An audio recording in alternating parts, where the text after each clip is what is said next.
going to be a real competitive game. Yeah, But it wasn't. The little freshman Merritt is, in my opinion, one of the best receivers I've seen so far on any of the teams in the conference. He got knocked a little bit cold tonight on a spearing, and so they basically lost him. And I think what happened to Kings Mountain tonight was what was fixing to happen to him last week when Burns had him down 14-0, and Burns didn't make that 4th and 5. Right. And it gave them some life, and they came back, Lewis. They scored. Yep. Right. Then they scored again. It was 14-12. And then in the third quarter, Tom, they kicked the field goal. It was 15-14. And tonight they had that opportunity, but it went the other way. Right. Lewis. And Shelby just drove that dagger right in. Oh, they and did. Twisted it a little bit. I saw a little bit of that on the internet, and I'm going to tell you that was they were putting it to them. Yeah. Well, some other scores we've got there. Interesting stat I think Terry shared with us. The South Lake over Highland Tech 57-0. Highland Tech 11 yards in the first half. Steve said we got a caller. We call her. All right. Who we got? This time it's Joe, Kings Mount fan. Hey, Joel. Hey, I guess sum it up. Young mistakes. Third quarter, Shelby poured it on. Well, I thought the difference, Joel, in this game and the game last week was you guys caught a break. Your kids, being young, took advantage of it, got some scores, and it turned around. I thought this week that break went the other way, favored Shelby, and it's just sort of collapsed to Kings Mountain. I mean, Yeah. Kings Mountain played good in that first half. I had to leave at halftime, but it was just a few long bombs and some not trick plays, but tricky plays that got Kings Mountain down, and after a couple of scores, it was just lights out. Oh yeah, I'm not gonna take nothing Shelby away because I respect what they got, and they own us right now. But I'm a true fan because I ain't forgot what this battle is. And There you go. No matter what the score is, and when I was at the game, some of the fans have forgotten this is the rival, and these new generations, some of them haven't figured it out yet, but. They never will but either. I just want to. I hope that guy it got hurt late at the game. I hope it ain't too serious, but I know he got carried out on the stretcher. Well, I left before and my that. prayers and thoughts to the Shelby community. Yeah. Well, listen, what about the Merritt kid? Did he just get his bell rung, as we used to say? When he was going down, it wasn't it was just accidental helmet to helmet, and he got hit from behind as the second guy came in on him. Yeah. And he just got popped in the back, and he got hit pretty good, but he got his bell rung. But I know he had to limp around. And I said take him out the rest of the game because. So he did not get to come but back. He's walking around. He's hobbling right now. All right. Well, but precautionary probably on the coach's decision there not to put him back in the game because he's a freshman. I started to say, you said he was a freshman. He's a freshman, but Joel, I've seen this kid. I've seen several of the other top teams in the conference, and I think the kid as a freshman is probably one of the better receivers in the conference. I was thinking tonight, is he first or second team all conference as a freshman? How big is the kid? He plays. He also plays defense, so he's got to play both ways. Yeah. He's starting out young, and then he's getting thrown in the fire. Joel, how big a kid is he? Well, he stands taller than me, and I'm right at 6 foot. I think he's around 6'1". And he's a little maybe 6'2", because he's long. Is a little athletic. There was one play, long pass down there towards the end zone, when he actually caught the ball but juggled it a little bit as he was going to the ground with the defender on his back, and the ball came loose, and he did not get credit for probably about a 40-yard reception on that one. Yeah.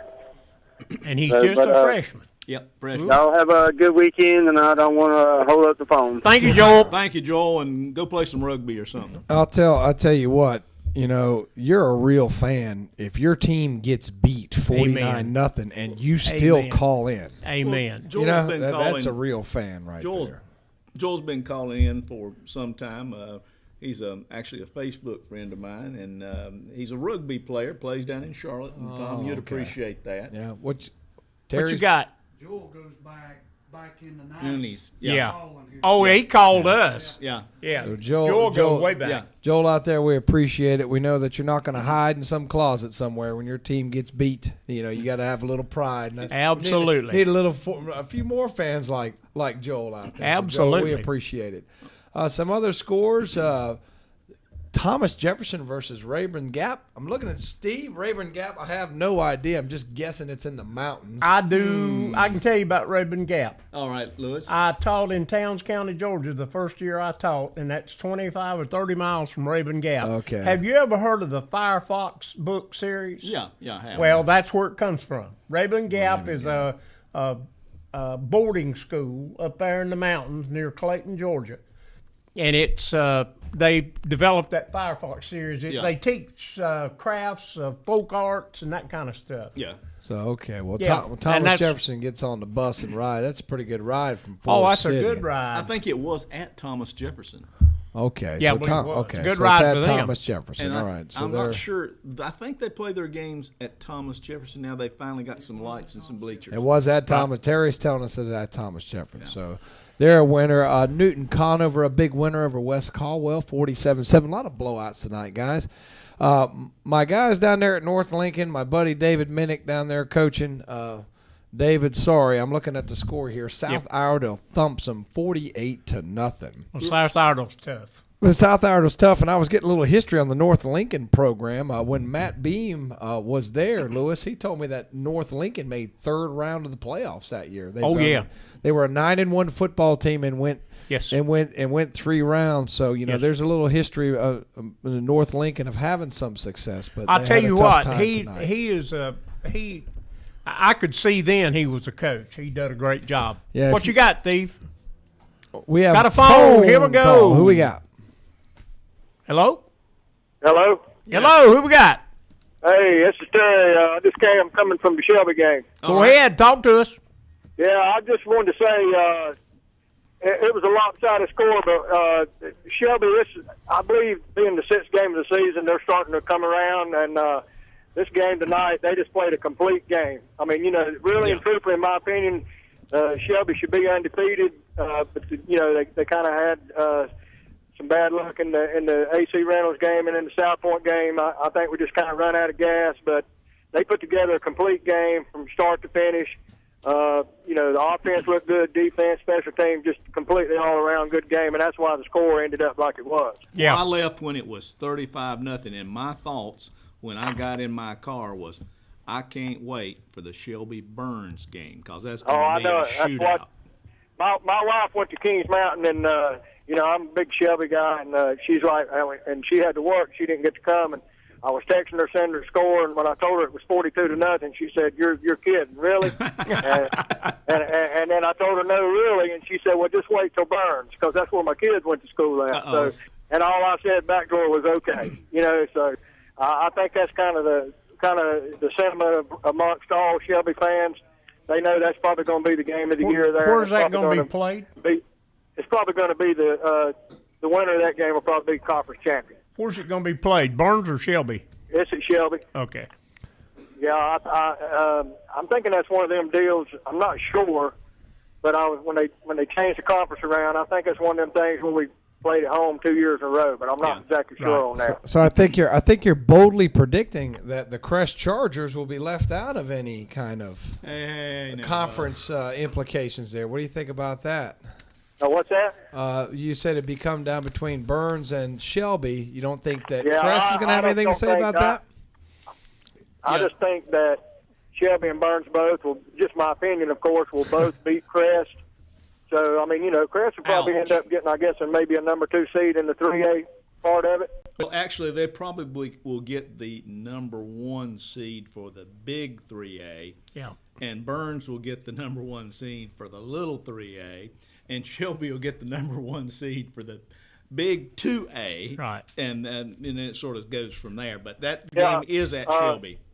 I'm kind of, I don't know if I should be or not, but East Rutherford's been playing good, so, Yeah. and we got to play them up there in 2 weeks, so that could be a pretty good game. But I tell you, if Shelby plays like they played tonight, I really don't see, I really think we could Run the maybe run the table to the playoffs. Well, and with regards to East Rutherford, I think they're probably the best team in Rutherford County, and I'm going to get in trouble again, Tom, because being the best team in Rutherford County is sort of like being the tallest midget. You are going to get in trouble again. Well, you know what? They've been the best team in Rutherford County for many years. Yeah.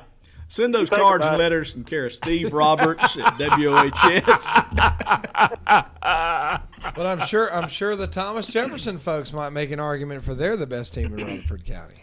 Well, that's a possibility as well, I guess. I forgot about them, but I guess I'm talking about in our conference, Well, I'm going to have to defend the Chase, the RS, and the East Rutherford Cavaliers a little bit. I don't think that Thomas Jefferson is playing quite the level of competition those boys are playing. Listen, RS gave Crest all it wanted in the first half. It was 14-14 before Crest finally reached down and dropped it into low gear and hit the accelerator. Yeah, I think it was 17-14 at halftime RS, but they was. I told the people around Crest to come out in the second half, and they'll come back and win the game, which they end up doing. But well, my producer Kevin over here says that RS actually went ahead 17-14. I'm sure there was a little paint burned off the locker room walls. And they missed a field goal to go up 20-14. That's what's so great about KTC is you could see all these games. You can flip back. I feel like it's Sunday, and I've got my Sunday ticket. I'm flipping back and forth, and I really got to watching that RS Central game. I was really interested in that game. Were you at the game, Tom? No, I was virtually at the game, Dennis. Virtually at the game? Where were you actually watching this from? From my kitchen table. The comfort of your own home. My comfort of my own home. Wow. Made possible by and KTC really, I don't have Broadcasting. to go to the concession stand. I can go to my refrigerator. And there's no waiting line at the bathroom either. No, there's no waiting line at the bathroom. But I tell you, go out and support the kid. If you can't get there, KTC is great. I mean, you will be caught up. Absolutely. It is awesome. But, if you're a hometown fan, you're a Crest person, you're a Burns person, get out to the game and support those kids. Besides, the schools need the revenue. Yeah, the schools need the revenue. What is it, $5? But if you're like me and you got to know about 10 games, then it's KTC really works well. David and you're talking about revenue. David and Rick was making that point tonight. This SD7. Of course, the game at West Lincoln was sold out, standing room only. David said they were everywhere. Yes, he said 4,000 tickets. Yeah, something like that. And I'm going to tell you, David and them were pointing out, the rest of these games are going to be like that too. Yeah. Lincolnton and Maiden, West Lincoln and Burns, Maiden. Shelby we just talked about. But yeah. If you can't get it, or if you're a Crest fan, put it on your phone, and while you're at the Crest game, watch Shelby and Burns. There you go. But it's amazing how this, people are getting out to watch them, and that's good. All right, we appreciate you calling in, man, and that's good. I want to. I'd like to hear from some West Lincoln folks. I heard that was a knockdown, drag-out game, or some Lincoln folks. Just call us in here. We got the number 704. I'm going to give you the numbers right here. Yeah, 704-735-8071. Go ahead. If you're in Lincoln, like Tom said, it's 704-735-8071. That's 735-8071. And if you're in Cherryville, it's 704-435-3297. That's 434-3297. If you're over in Shelby, it's 704-482-1390. If you're in Bowling Springs, it's 704-482-1390. Yep. Steve's giving us a break sign. We'll be back shortly with the Marburger post-game show.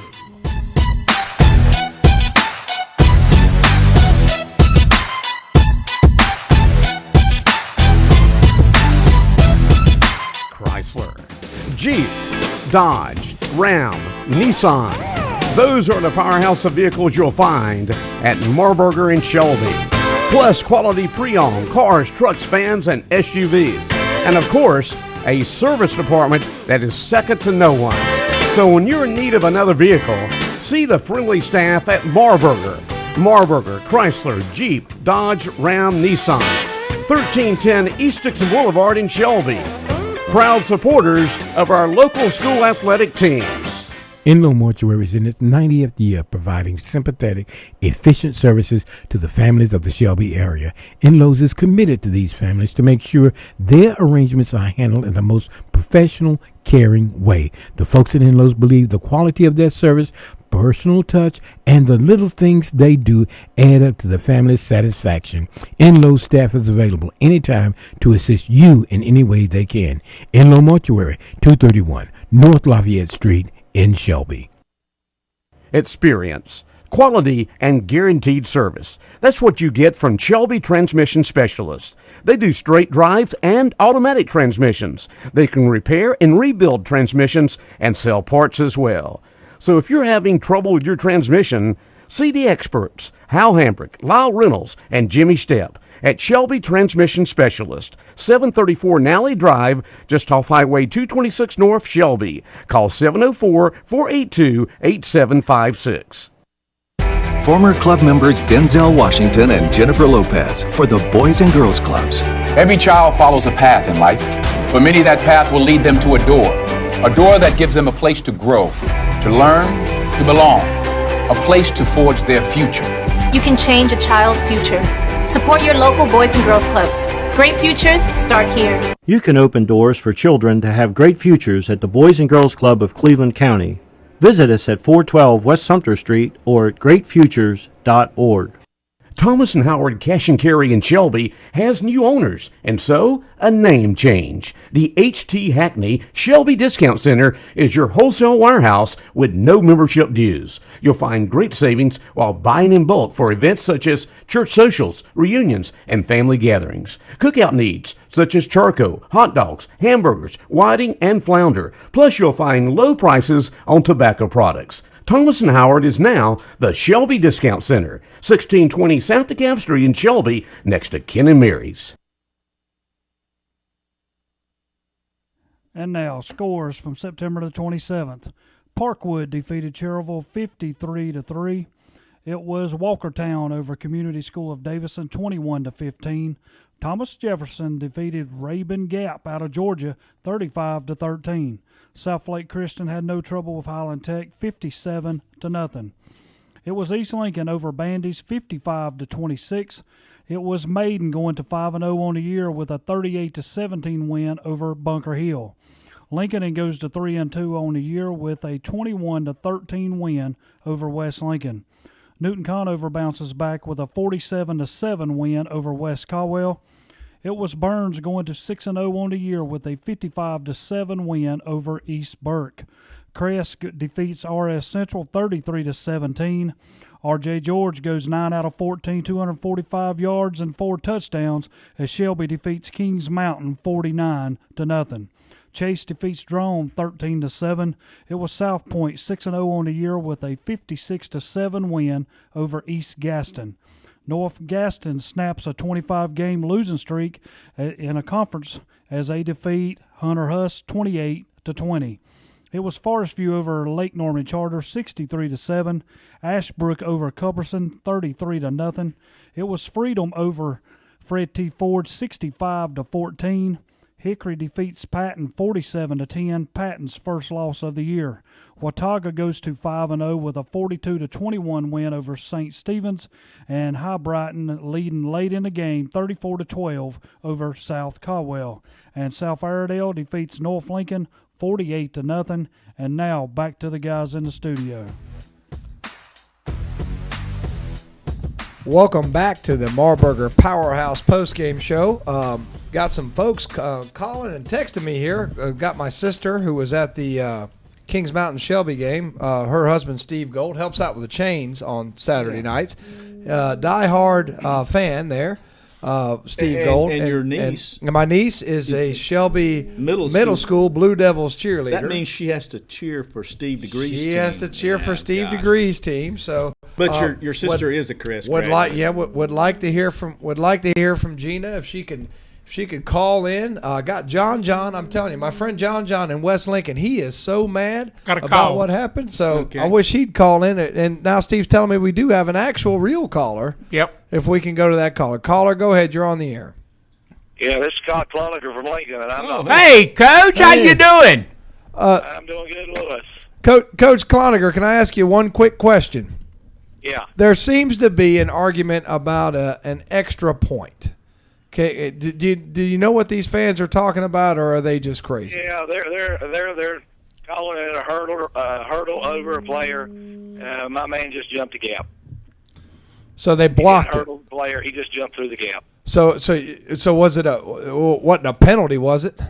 No penalty. Okay. No penalty. Okay. Well, it's just that they're piping mad over that, and I wasn't there, so I don't want to talk about it. But they said it cost them the game, but well, I'm looking at 21-13. It looks like you won by 8 points.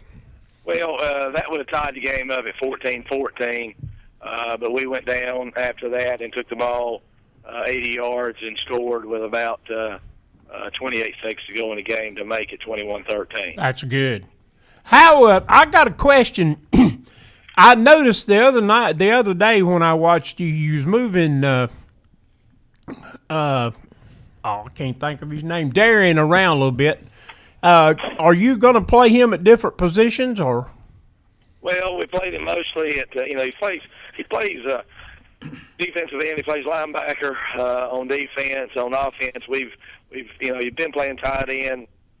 We moved him to fullback and let him play some fullback. We just don't want to wear him out. He is a super defensive player. Yep. And we need him in the fourth quarter. And he had another outstanding game for us. And I know yesterday he had an offer from UCLA.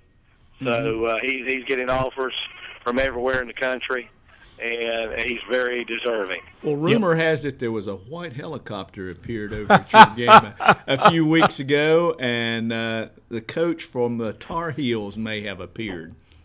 He did. He did. He came, stood on the sideline in the second half, and that's special for Lincoln when you get coaches like that. I know the week before we had coaches from UNC Charlotte, we had coaches from Clemson at the game, and then that next game we had Coach Fedora flew in on his helicopter and landed on our soccer field and came over and watched the second half. So that was huge. Well, I know he was down. Let's see, at South Point. It's South Point. Yeah, down South Point first half. And the reason safety, and then he come up and watched Darian. Well, the reason I'm wearing this Carolina hat tonight, I know you can't see it, is in honor of Trey Harbison, a sophomore running back at Crest, whom they offered a scholarship this week. So Fedora is really trying to go after North Carolina players, and we'd like to see some Lincolnton players, some South Point players, some Crest, Burns, Shelby, West Lincoln, whoever, playing for either state, the Tar Heels, where we can see these guys locally. Well, I think Trey's uncle, Charlie Harbison, was in town today, and I spoke to Charlie. Oh, you did? Charlie come by. Yeah, he came by Lincoln. And he's down at Auburn now. Charlie played for me. Yes. Charlie coached with us for a year in '93. Yeah, he sure did. I remember that. State championship in '93, and Charlie's a great young man and a good friend of ours. And anytime we get a chance to speak to Charlie, we love to. Yeah. And we've seen Trey on film, and he is. I'd offer him right now myself. There you go. But don't offer him to go to Lincolnton for me. well, if I could, I would. Well, we'll trade him for, is it Little John and a player to be named later? Player to be named later. I like it. Like I said, guys, you're doing a great job, and my good friend Louis Carpenter's there, and I meant to call you the other week. And got tied up in the late game. And well, we know that's how all right. You're doing a good job. Yeah. Well, we appreciate it, Scott. Thank you for calling, bud. One thing before you go, let's talk a little bit about next week. Okay. He doesn't want to give out his champion East Lincoln coming to Lincoln. Yep. Scored a lot of points. It'd be a huge challenge.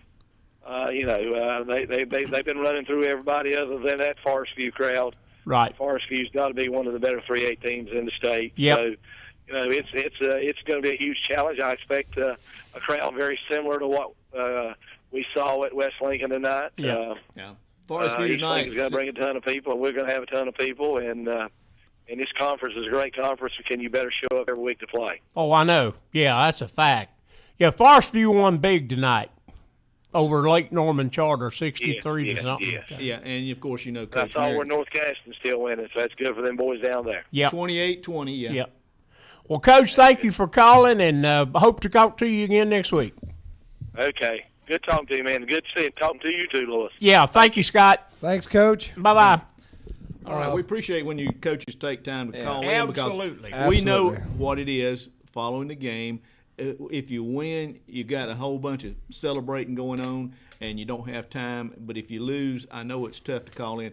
And it's like Joel and Steve and some of our faithful callers. They call in regardless. And coaches, if you can make time, we'll be fair and we'll treat you right. We will not embarrass you about the performance of your team, or win or lose. We want to hear from you. Yeah. And Coach Matt Beam is trying to call in. So whenever he gets on, we'll try to put him on. So we're going to hear. We from have a him. caller. Another caller. Go ahead.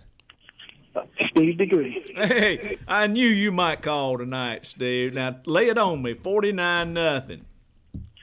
Tell you what, I was totally shocked by the score. I was too, Steve, to be quite honest. After the way Kings Mountain played Burns last week, I kept waiting for them to. Looks like when you had them down 14-0. I said to one of the other announcers up there, I said, it's a shame that Kings Mountain has to spot everybody 14 points before they start playing. They played much better than the score indicates. Yeah, because they had the ball the whole first half. That long we drive, only had 6 minutes the first half, and we scored quick, then we scored on the defense, and they took the ball, scored almost 80-something yards, and almost scored. Well, you boys were flinging that ball around tonight, and you had some great receptions. I thought the difference was Shelby caught theirs, and Kings Mountain it just was close, but no cigar, if you will. I know the Merritt kid dropped a big one over there towards the end zone in a tough play, but Shelby came through with some great ones. And, Steve, let's not just talk about the offense tonight. Number 50, was it 42, the linebacker? 52. Lewis, the boy went up tonight, picked off a pass one-handed, and took it back about 20 yards into the end zone for a touchdown. Very good. Matter of fact, you scored 2 touchdowns like that. You missed the second one. Well, I had to leave early when it got to 35-0. You know. Yeah, number 52. That's Adam Weber. Yeah. Reverend Charles Weber's son. Oh, somebody asked me tonight, said, "Is that Charles' son?" I said, "I think it is." Charles Weber, formerly of Burns High School, who was a teacher at Burns for about 4 or 5 years. There, Steve agrees in here nodding away. Can I get an amen from you, Steve? There you go. Got an amen from Steve. Amen. And anyway, Adam used to play fullback in middle school, but I think he put on a little weight, so they decided to put him on the defensive line. But the defense finally showed up. We've been harping on defense, and they finally showed up tonight. Tyrone Allen and you can go on and on and on. And I tell you what, Hayden Hojack, the number 45. Yeah, his name was called off. The Kings Mountain announcer never did get the name right, but Hayden Hojack, the number 45. Oh man, he played some great football tonight too. Yeah. And Kings Mountain, let's give them tribute. They made some good plays. I know number 4 down there intercepted a pass that could have been potentially another score for you guys. There was some good things on the Kings Mountain side if you're looking at the film, but looking at the scoreboard, you had to be really disappointed if you're Kings Mountain tonight. Shelby played a complete game tonight, Steve. I've got to give the Lions credit. Yeah, and I think you mentioned earlier, I think a little difference too when the Merchant kid got hurt. Yeah. I think that there's some soft spots in the defense, and that took away some of his weapons on offense. But while we at it, fellas, number 42, Marquise Maddox. Yeah. He's the kid that got hurt. We had to take him off on the stretcher. I was gone by that time, Steve. Could you tell us a little bit what happened there? He was in, he was a reserve, and we had all the reserves in. I think he made a tackle on the Shelby sideline, and I think he hurt his shoulder. And they took him to the hospital. Well, let's hope everything works out. Marquise is doing okay. Yeah, and Steve, before you get away now, tell me about the Shelby Middle School, because you guys are having a pretty good year over there, aren't you? Hey, Tom, he was over there trying to recruit my fullback and my tailback. Yeah, Steve, you're not supposed to tell that. Marty Bradley will get on to me because I didn't get them signed. Well, so far, the middle school Blue Devils, the kids are playing hard, and we're trying to improve from week to week. This past Wednesday, we beat East Rutherford 35-0. Number 14's brother, DeQuavis Brooks, he has a brother named Xavier Brooks, played the middle school team. He had like 220 yards rushing and 4 touchdowns, and we just trying to improve from week to week. We have Chase this week. Well, Steve, on Wednesday. I hate to bring this to a close, but Coach Beam's going to call in and brag on his Burns High Bulldogs here a little bit tonight. They won 55-7. So, Steve, call us back next week. Well, he shouldn't. Coach Beam, hello, and he should brag on it, because your players play hard. They're supposed to get the credit. Well, we've already said it, Steve, and you heard me. I'm looking forward to that Burns-Shelby game this year. Absolutely.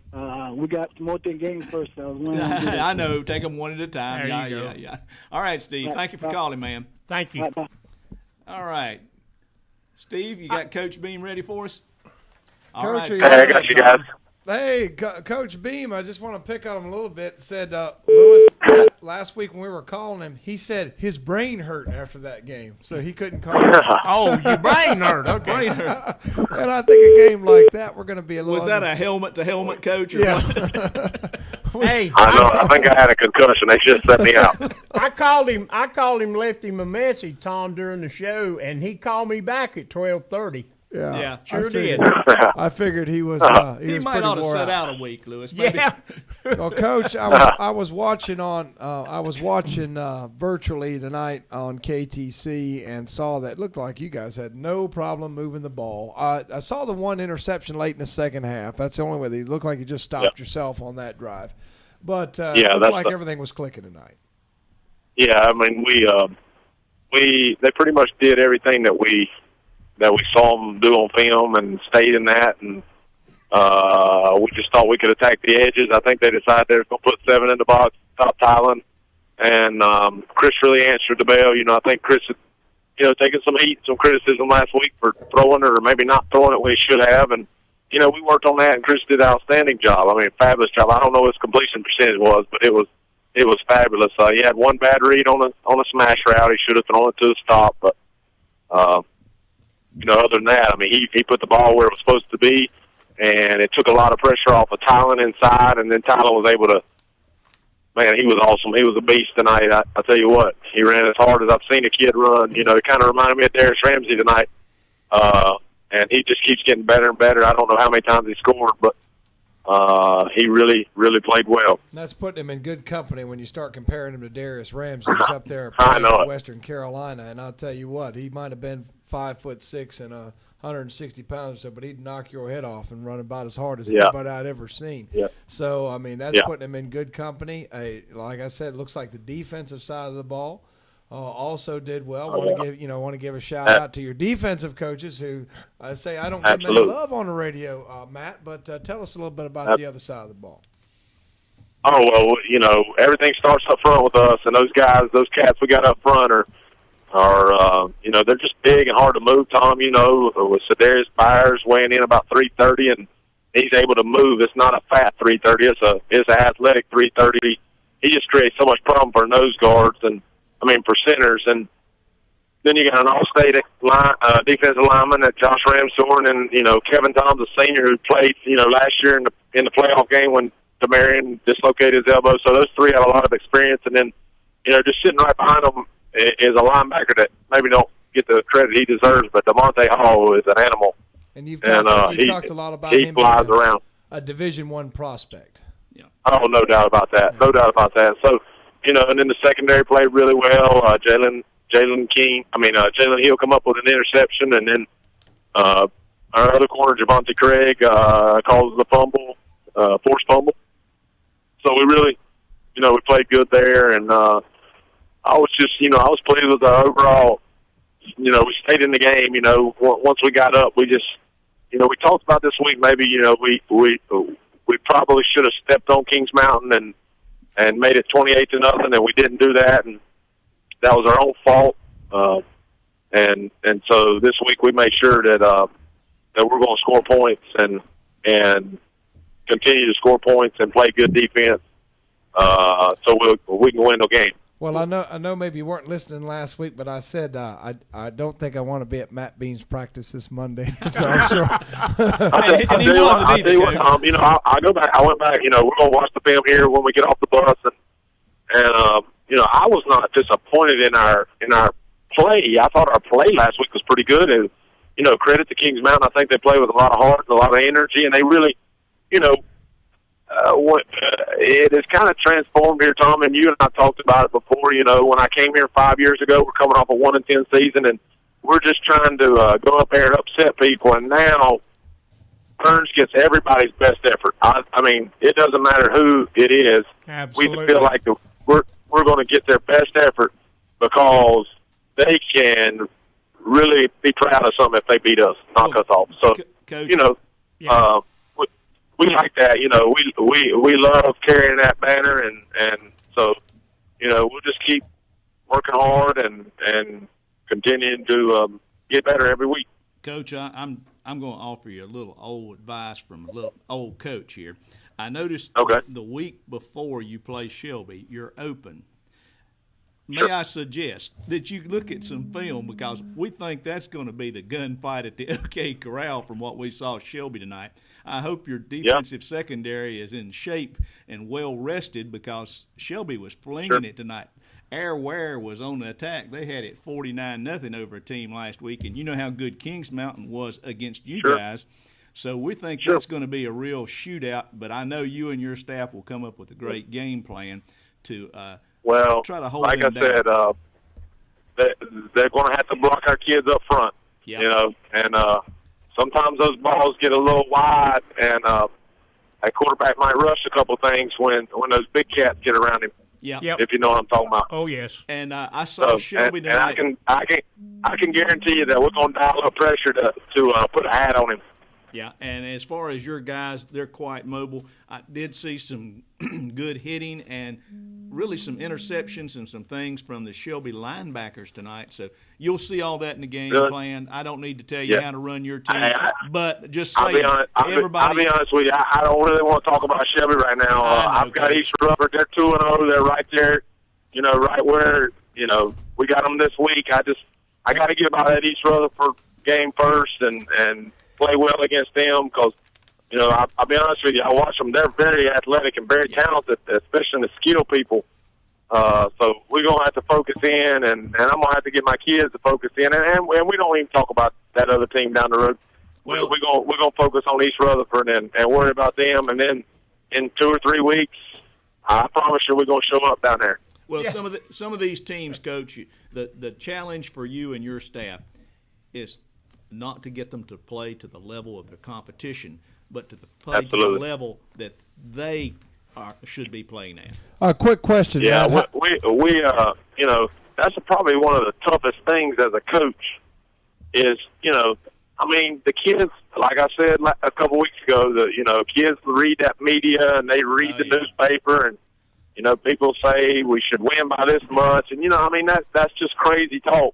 Well, that's you gotta go out there and execute. And in a football game, so many things can happen. I mean, you can turn it over. You can have a kick return. You can have a punt block. You can have an interception return. You can get somebody hurt that really just devastates you. So you just kind of go out there and play every snap and see what happens and make sure you're prepared and you went over all the scenarios and all the situations. I mean, we practice things that probably will never happen ever. But, you know, if it does happen, at least we can go out there and say and you only need it once, but you need it once. We went over it, you know. And so, I mean, as a coach, I worry about 5 million things.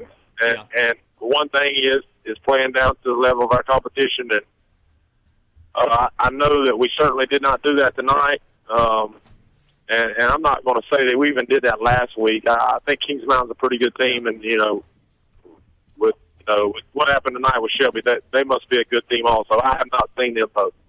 I was just going to ask you real quick, Coach. I know Jim Rourke, guy on the other sideline that you know and you respect. Sure. How's he doing down there with his boys? And you know, I know you talked to him. Where does he think that his program obviously isn't where he wants it to be right now? Did he talk to you anything about his program? Because we don't know too much about them. Yeah, I mean, you know, Jim took over. I told you, Tom, Jim took over for us when we left East Lincoln. Gosh, that's been right when I got out of college. But, you know, and then he went down to Myers Park and then back up to East Burke. I tell you what, East Burke has a absolutely fantastic place to play. It holds, I think somebody said 15,000 people. Great. Wow. yeah, it was just unbelievable. And it was all perfectly laid out. I think they've been trying to get the Western Regional Final to be played there at some time, and I just think that would be a great idea, because I don't think it's fair for a team to have a coin flip. If two teams are undefeated throughout the season, they have a coin flip. One of them gets one and one of them gets two. And if those two teams will meet up, then they got to go to that team's home. That team didn't do anything wrong. They won every game they're supposed to. We shouldn't let a coin decide where that game's going to be played. That's my opinion. Absolutely. I mean, East Burke will be an awesome place to have a Western Regional Final. Yep. That's a different time, different story. I'll work on that one. But, I think Coach Ruart's doing well. I think he works hard, and his kids played hard. His kids played the entire game.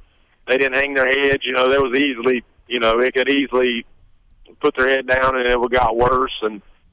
But they played hard, and they kept hitting. And that's what you look at. Are they still blocking and tackling and getting after each other? And they did that for sure. And with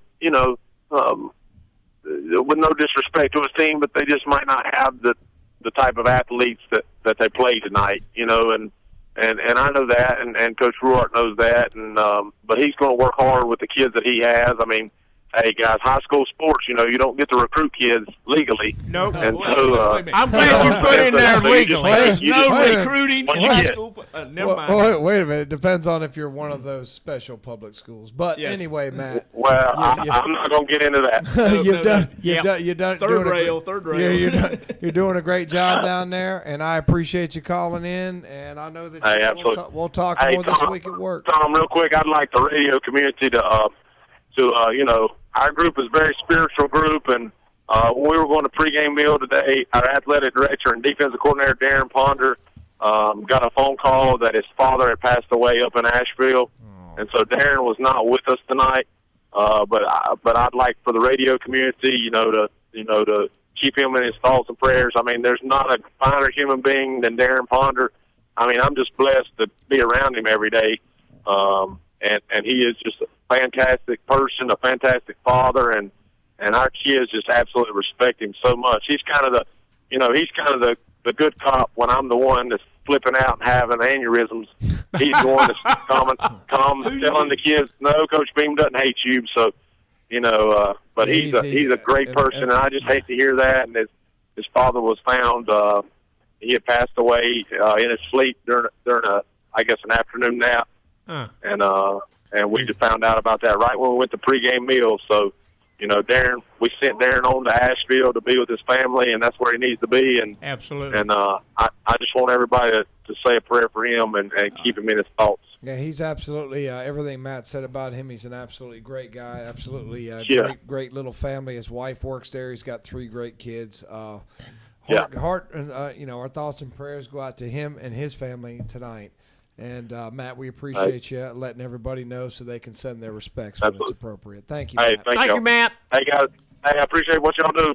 Thank you. I'll call you next week. All right, appreciate it. Your sports leader is Big O Country, 1390 AM WOHS in Shelby, 1590 AM WCSL, Cherryville, Gastonia, 1050 AM WLON Lincolnton, and online at KTCBroadcasting.com.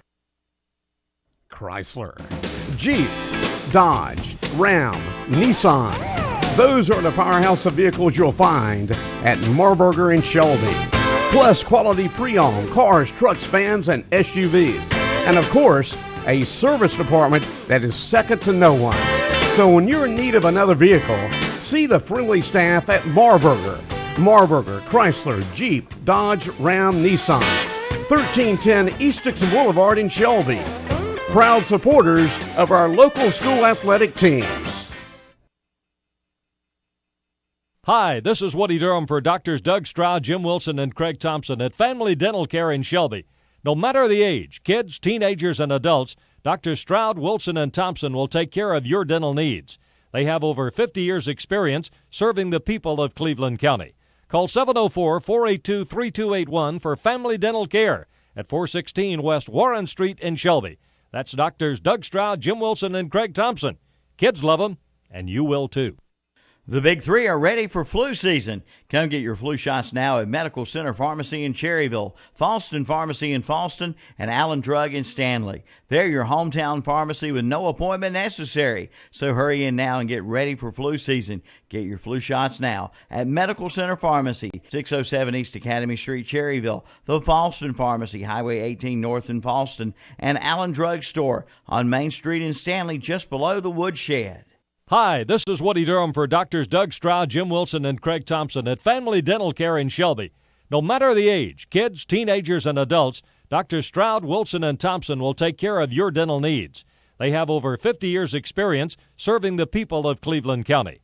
Call 704-482-3281 for Family Dental Care at 416 West Warren Street in Shelby. That's Doctors Doug Stroud, Jim Wilson, and Craig Thompson. Kids love them, and you will too.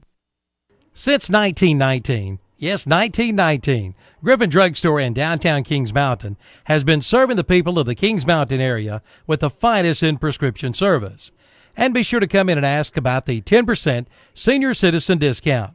And most prescription cards are honored at Griffin Drug Center, 129 West Mountain Street in downtown Kings Mountain. Since 1919.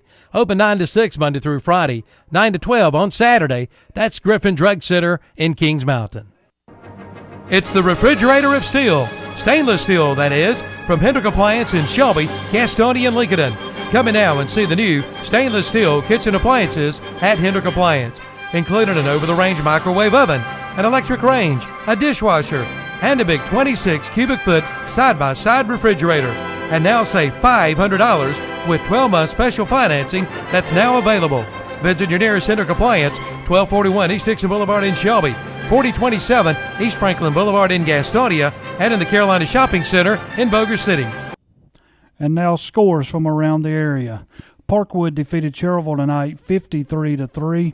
It was Walkertown over Community School of Davison 21-15. Thomas Jefferson goes to 4-1 on the year with a 35-13 win over Rabun Gap. It was Southlake Christian over Highland Tech 57-0. It was East Lincoln over Bandy's 55-26. Maiden has defeated Bunker Hill for the 24th straight time as they defeat Bunker Hill 38-17. Lincoln defeats West Lincoln 21-13. It was Newton Conover over West Caldwell 47-7. Burns goes to 6-0 with a 55-7 win over East Burke. Crest goes to 4-1 on the year with a 33-17 win over RS Central. Shelby defeats Kings Mountain 49-0. It was Chase over Drone tonight 13-7. South Point 6-0 on the year with a 57-7 win over East Gaston. North Gaston 28, Hunter Huss 20, Forest View 63, Lake Norman Charters 7, Ashbrook 33, Culberson 0. It was Freedom 65, Fred T. Ford 14, Hickory 47, Patton 10, Watauga 42, St. Stephen's 21, High Brighton 48, South Caldwell 26, South Iredale 48, North Lincoln 0, Morrisville over Statesville tonight 40-39, and Lake Norman over Alexander Central 52-15. And now back to the guys in the studio. Welcome back to the Marburger Powerhouse post-game show. I'm Tom Cinefani here with Dennis Davis and Lewis Carpenter. I'd like to take a moment to remind you that you can watch us on ktcbroadcasting.com. Next week, we'll have the following games for you. North Gaston at Ashbrook should be a good one. Chase at Crest. What do you think there? We have had some comments that will not be repeated by that of Dennis of the Rutherford County Schools. Now they're coming to play his boys down there at Crest. So we're going to see if that little thing about tall, short people comes true when the Chase Trojans come calling. East Rutherford at Burns. In East Rutherford, a very scrappy team, competitive team. I think they've lost the first two games by 2 points. Matt Beam called in earlier, said he'd have his boys ready. So that's going to be interesting. Mm-hmm. And then East Burke at Shelby. I'm going to go out on a limb and probably say that won't be real interesting, but you just never know what's going to happen. Well, you never know, and that's why they play them. And I know coaches are going to tell me we take it one game at a time, but I'm going to make a prediction right now. Steve, Bobby, if you're out there listening, he's on the phone. He's on the phone. Okay, hold on Bobby. one second. Let me get this in. You can listen on ktcbroadcasting.com. East Lincoln at Lincolnton, which will be a, shall I say, slobber knocker. I'm starting to get used to that term. WLON 1050 will have it for you folks over in Lincolnton, and WCSL right here, big old country, 1590 AM, right here in good old Cherryville. So, if you can't make it to a game, go out and support the guys. If you can't make it to the game, KTC's got it all for you guys. So we need to make sure that we and if you feel guilty, send them $5 or something. Yeah, sure. You can always make a donation. Local booster clubs are always accepting. Steve, do we have Bobby? I want to talk to Bobby. Bobby, where are you? Yes, sir. Okay, Bobby, before you talk about the game, which you always fill us in, you do a very good job. Bobby, I haven't seen you at the Y lately. What's going on, man? Well, I come at different times during the day. Okay. That's basically usually the way I do it. I sometimes I have to go in the morning, sometimes I have to go in the afternoon or either evening. I have other things that I be doing during the day, and I'm involved in music and piano. So I try to do that in contrast with, but also trying to help out the Golden Lions football team. Bobby, I got your back on this one, Tom. I saw Bobby personally at the Y this week. Usually, Bobby, I used He's to see there. Bobby I did not see you though, Tom. Yes, I know. I was at home doing some push-ups. But anyway, Bobby, tell us about those Gold Lions. How'd it go tonight? Well, for definite sure, I was just pleased with the way they played tonight. Kings Mountain, I somewhat believe that they was a little tired from last week. They played Burns a close game last week, and I think they come in with high hopes tonight. But I can see for some reason it looked like they was a little tired tonight. I'm used to seeing Kings Mountain execute the football a lot more quicker than what I saw tonight. And Shelby showed up, and they played football and won the game. And once they got the rolling, they never looked back. And I think that's what made the difference in the game tonight. They executed well on both ends, offense and defense, and everybody just played wonderful. No turnovers much. I think they maybe made one out through the game, and it was just a well-coached game. Coach Wells and his crew done an extremely good job in coaching the Golden Lions tonight, and I think they was more prepared than what Kings Mountain was expecting tonight. Bobby, I have to say this.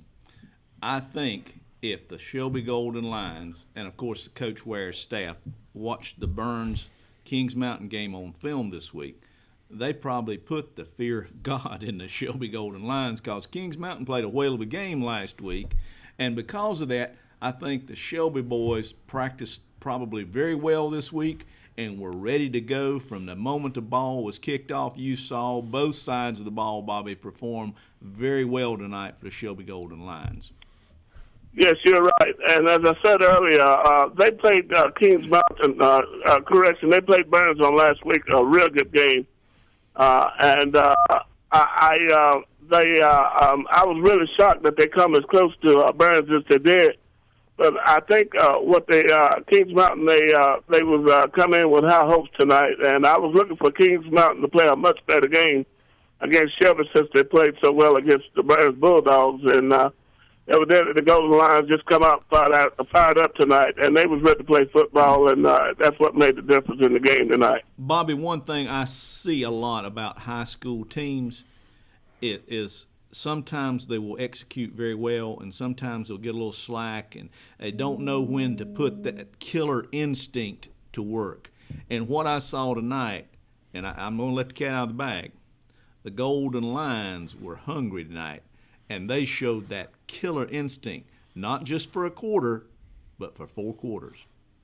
Every bit of it. As I said, they executed well in every quarter, every play, everything was clicking. They followed the coach's instructions real well, and again, I congratulate Coach Ware and the Golden Lions for a real good job, and they moved the football so well, and this is some of the best blocking I've seen them do in a good while. Well, Bobby, it seems like they're putting things together right here in the heart of the schedule when you need to start putting things together. So it looks like down the stretch we're going to have some interesting games down there. So I know that you'll be calling to us and talking to us and keep us filled in on those golden lines. We always appreciate it when you give us a call. Yes, and also I just want to the player that was hurt, I believe it was the Maddox boy for Shelby. My prayers are out that he's okay. We don't know exactly. Someone had mentioned that possibly he maybe injured his shoulder, but I'm just thankful that it was I just hope he'll be fine. And they did what they had to do, and go ahead and have him transported to the hospital tonight for observation, and hopefully he'll be back on the field very soon. Well, our thoughts and prayers go out to him and his family. I know they're with him right now. So if all you folks out there that know him, be praying for him, be thinking about him. If you know the family, check up on them. You hate to see somebody get hurt, but Lord willing, everything will be okay. Yep. Yeah, when I first saw him go down, it kind of gave me a little scare because he was kind of jerking a little bit, and he couldn't move at the time. And my prayer certainly was for him at that time, and I'm just hoping that he'll be able to get back on the football field real soon. We hope so, too. Thank you, Bobby, and call us again next week. All righty. Okay, going back to around some of these other games we haven't talked about too much. We haven't given a whole lot of attention to South Point tonight. 56-7 winners over East Gaston. They still didn't cover the spread. They just keep humming along, and I watched a little bit of this game too, and I'm going to tell you what, they just move methodically down the field, and they only stopped themselves. They had 35 points in the first half, Dennis, and they fumbled 3 times and lost all 3 fumbles. Yep. So how does that happen? Well, you might say, you're not playing a very good team. Well, listen, but they are just very, very solid. My buddy that I work with, it's our broker in charge over at Allen Tate, Mark Aker, is a big South Point fan. Although he graduated from Kings Mountain, I offered him and said, Mark, are you going to the Kings Mountain Shelby game tonight? And he said, no. All them South Point people are loyal. He lives down in Belmont, so he went to the South Point game. And I said, but Mark, you're favored by 59 points. Why would you go to that game when you can go see a close game? Well, it turned out that wasn't too close. It was 49. I want to change the subject here entirely, but something I was going to ask Matt, but how does a high school afford a 15,000 seat stadium?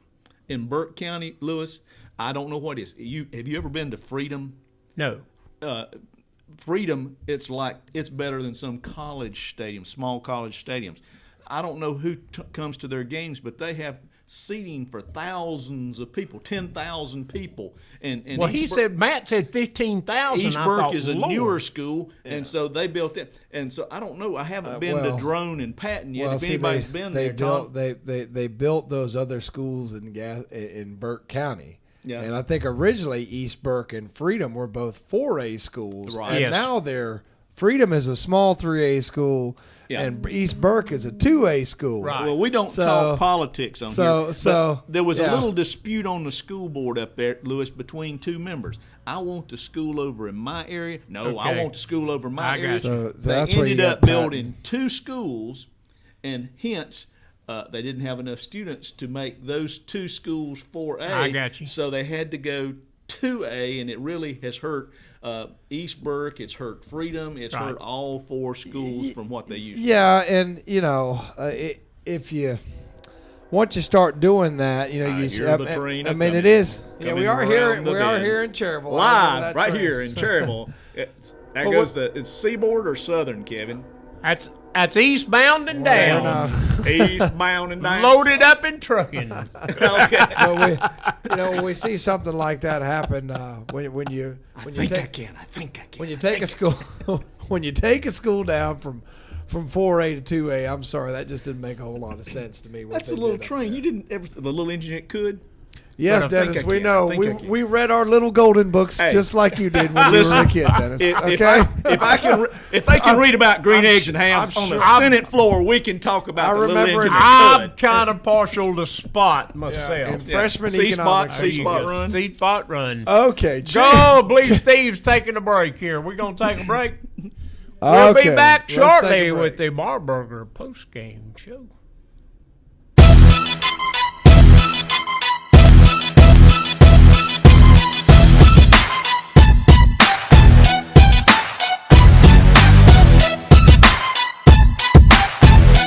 Chrysler, Jeep, Dodge, Ram, Nissan. Those are the powerhouse of vehicles you'll find at Marburger in Shelby. Plus quality pre-owned cars, trucks, vans, and SUVs. And of course, a service department that is second to no one. So when you're in need of another vehicle, see the friendly staff at Marburger. Marburger, Chrysler, Jeep, Dodge, Ram, Nissan. 1310 East Dixon Boulevard in Shelby. Proud supporters of our local school athletic teams. 100 years of anything means a lot. And at Honda Motorcycles of Shelby, you'll find over 100 years of combined motorcycle experience. So they must be doing something right. If you're in the market for a new bike, trike, or four-wheeler, or an ATV, see the folks that you can depend on for sales, service, and parts. That's Honda Motorcycles of Shelby, with over 100 years of combined motorcycle experience. Honda Motorcycles of Shelby, 4402 East Dixon Boulevard in Shelby. Baseball players rely on lots of coaches. First base, third base, pitching, and catching. But when it comes to insurance, you only need one coach, an Allstate agent. They'll help you with your insurance game plan. Plus, Allstate agents can bundle your coverage for your car, apartment, boat, motorcycle, and more. So you've got all your bases covered. Are you in good hands? Your local Allstate agency is the Chris McDaniel Allstate Insurance Agency, 404 Cherryville Road, across from the YMCA in Shelby. Call 704-484-3463. Where are you eating breakfast today? Have you tried the Hub Cafe located inside Medical Arts Pharmacy? The Hub opens at 7 a.m. Monday through Friday and 8 a.m. on Saturday, serving an old-fashioned country breakfast at affordable prices. You'll find homemade biscuits, bacon, country sausage, country ham, liver mush, eggs, omelets, all cooked to order on the grill. Call 487-0511 or come on into the Hub Cafe for a delicious country breakfast located inside Medical Arts Pharmacy, 108 Grover Street, Shelby.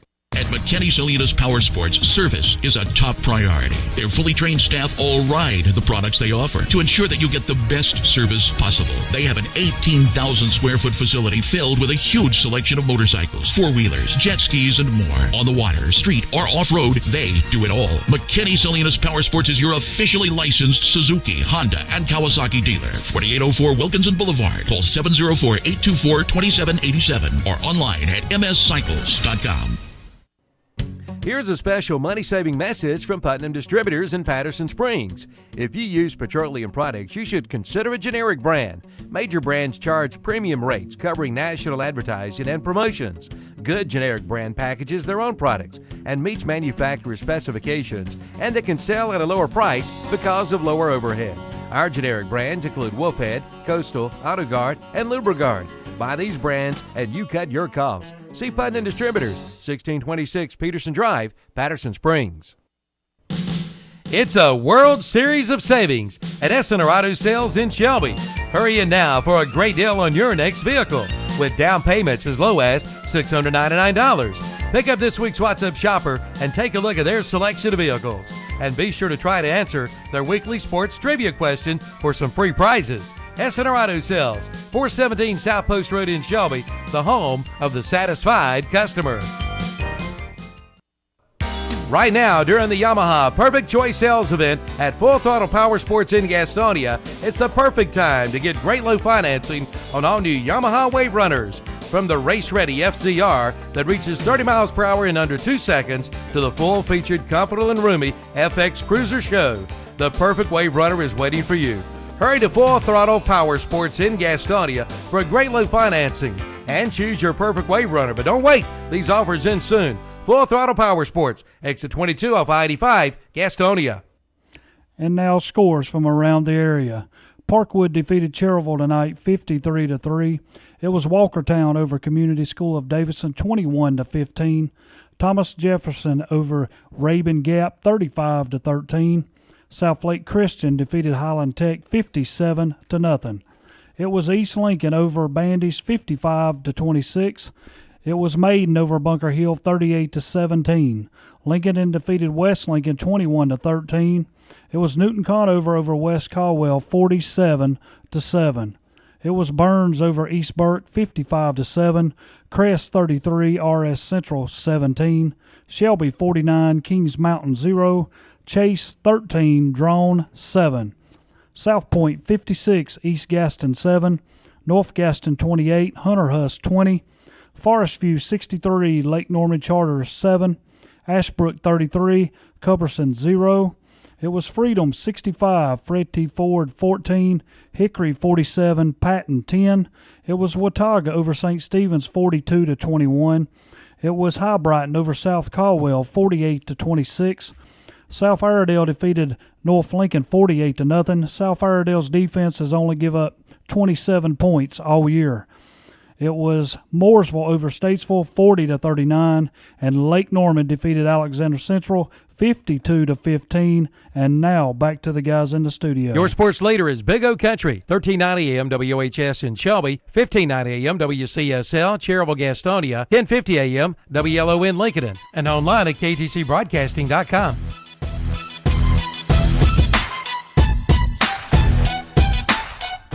Welcome back to the Marburger postgame show. I'm Tom Sinafani here with Lewis Carpenter, Dennis Davis, Terry Reinhardt.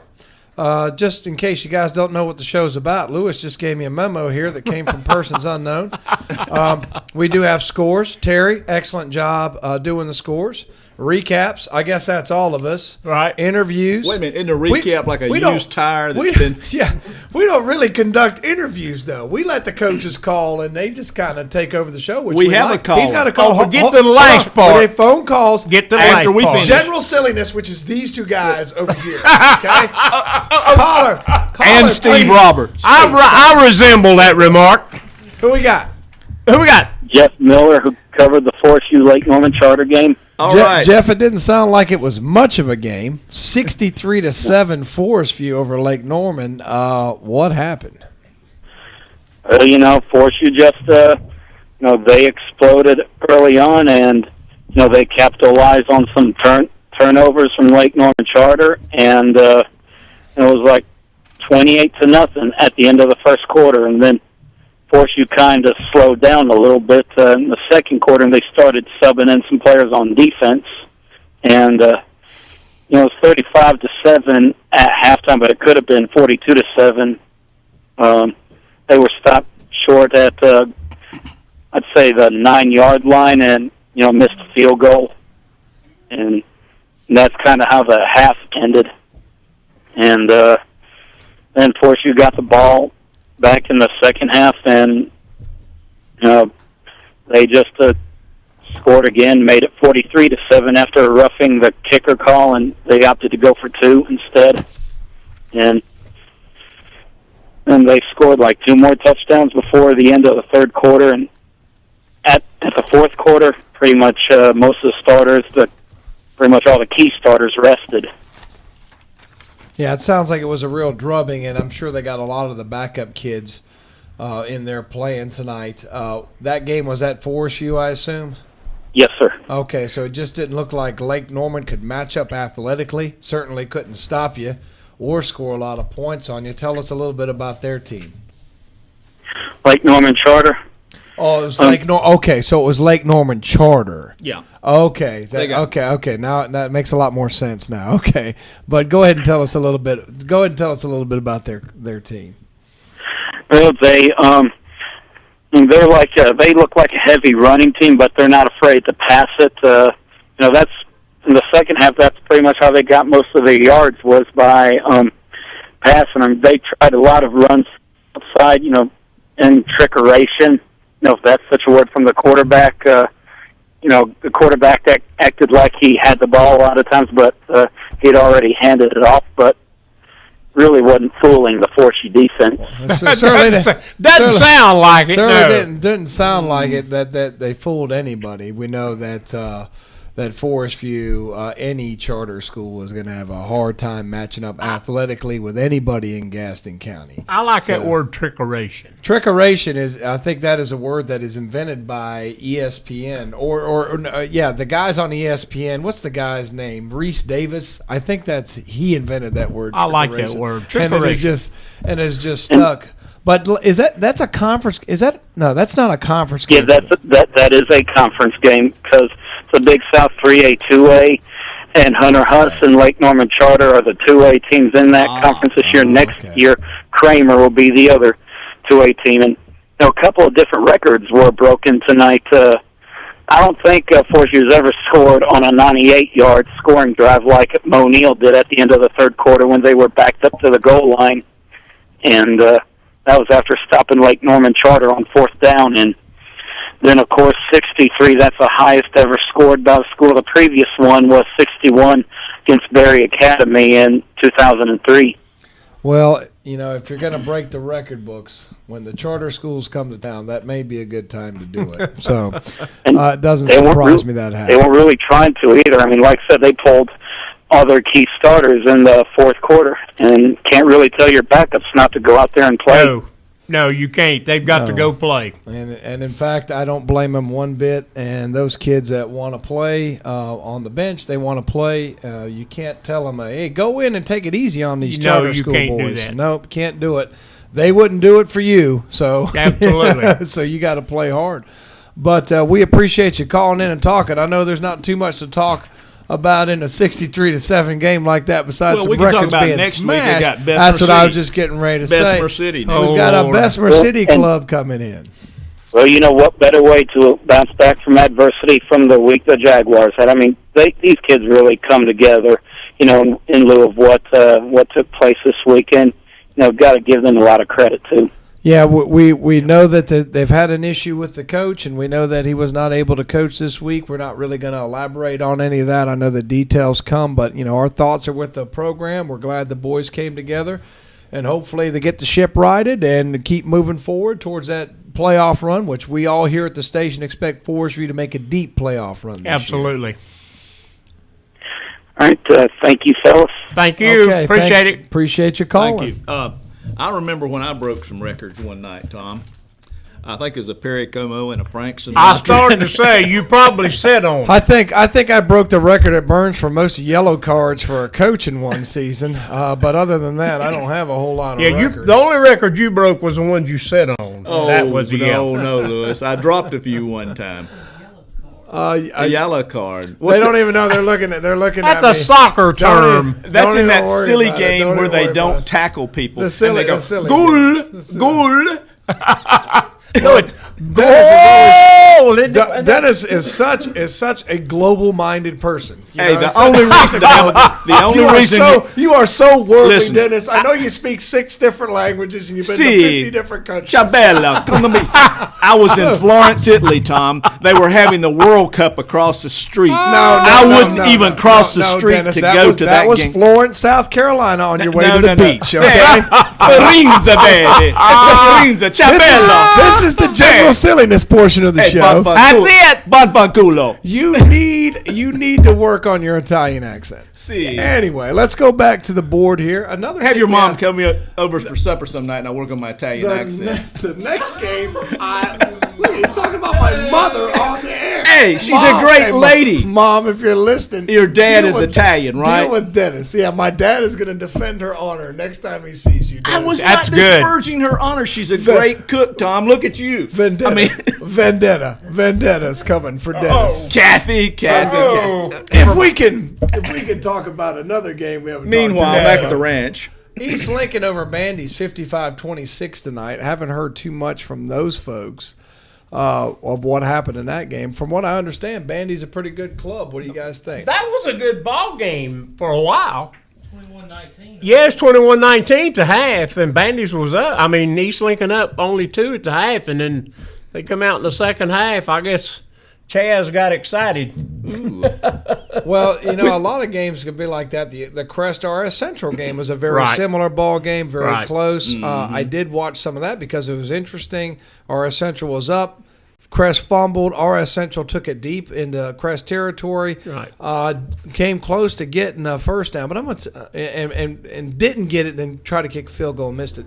But I would say this. And Dennis maybe elaborate on this a little bit more, but we know that RS Central really did not match up with Crest very well athletically, I don't think. No. If you're RS Central and you're down there deep and it's 4th and 2 and you're up a field goal, are you going to try to kick another field goal or are you going to try to score a touchdown? Well, it's like Kings Mountain tonight. They were in position there one time when it was 14-0.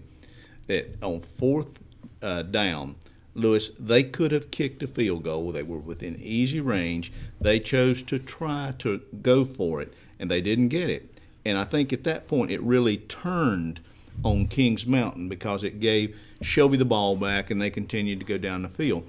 But, Tom, as I was trying to say to Coach Beam about the tough thing about playing to your level of competition. You're right. You're absolutely right. And, Lewis, as a college coach, we've had a real good team. Had the number one team in the nation every year that I coached with them, All-American at my position that I coached. But here's the deal.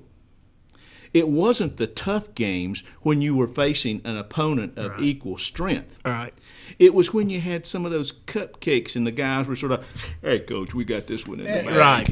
And if I'm a 16-year-old kid from Crest, and I look at this paper, and one of our esteemed colleagues down there picked Crest 35-12, another picked Crest 45-7, another picked Crest 30-14. Yeah, wake me up when this one's over, Coach. What do you think? A 17-year-old kid is going to say, we're going to win big, and, why do I have to play that hard? And RS Central, I will give RS Central a little credit.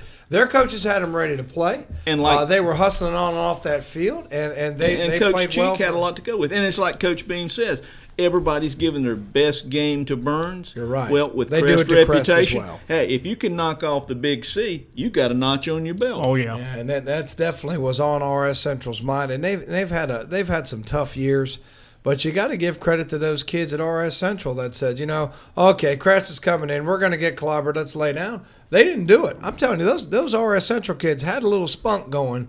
The problem, I think, is, Dennis, they didn't have enough tricks in the bag. They have an athletic quarterback. They've got a couple guys athletic at wide receiver. They were getting them the ball in space, and it seemed like it had Crest off balance.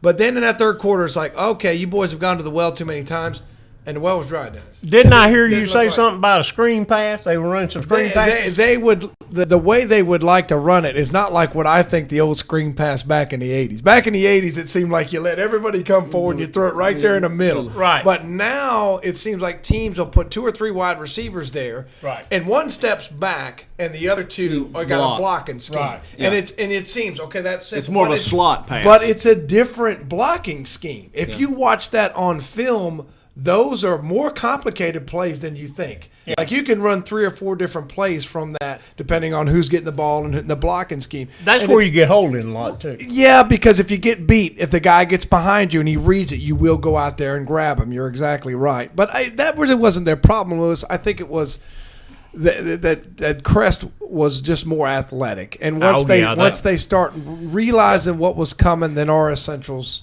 time ahead was numbered. Well, but Tom, since you watched that game, I got a question. Did the freshmen get to play any at quarterback tonight? For Crest? Yeah. Now, I stopped watching about the third quarter, and it was still competitive. It was still Crest. PJ got hurt. But he was in the game when I watched, Kevin. Okay, in the fourth quarter. Okay, so it was the Peeler kid that came in who's a freshman. I would personally like for them to play PJ more in the defensive backfield because I don't want to be telling secrets here, but putting on my coaching hat, if I'm Coach Ware and Coach Beam and some of those other guys, I'm looking at throwing the ball on Crest because they're not as athletic in the defensive backfield. Therefore, I would put PJ back there because he's an athlete, and I would go with this freshman kid who can throw the ball and do some things because he's got some great running backs like Trey Harbison he can hand the ball to, and I could look good playing quarterback there. So that's what I'd like to see. Well, now let's don't go that far. Hey. Well, but I'm telling you something else. I can hand the ball. It's just like I hand you the pizza, I can hand him the ball. I know, but can you stand up while you're doing it? Dennis, you're going to tell me that you're going to turn over the offense to a 14-year-old kid. In some cases, that 14-year-old kid who's a freshman will become a much better sophomore. Junior, I guess you've got I guess you got the old, if a dog's going to bite you, it'll bite you when it's a pup. I guess you go by that philosophy. And if you train him as a pup, he will become a great dog. Yeah, but the training is the JV team. This is real deal on Friday night, Dennis. Yeah, but when you're playing drone and when you're playing.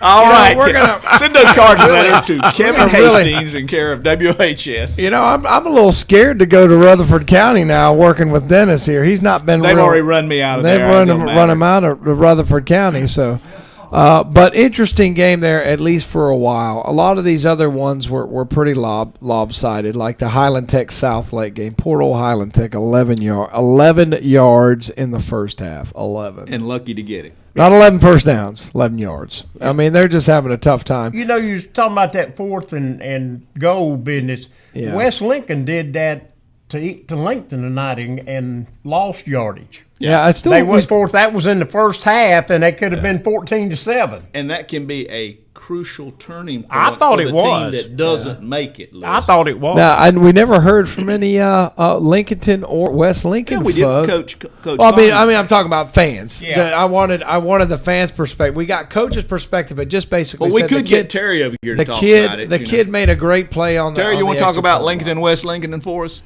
Don't walk down the hall drinking that drink, boy. Terry's Come on not. back here.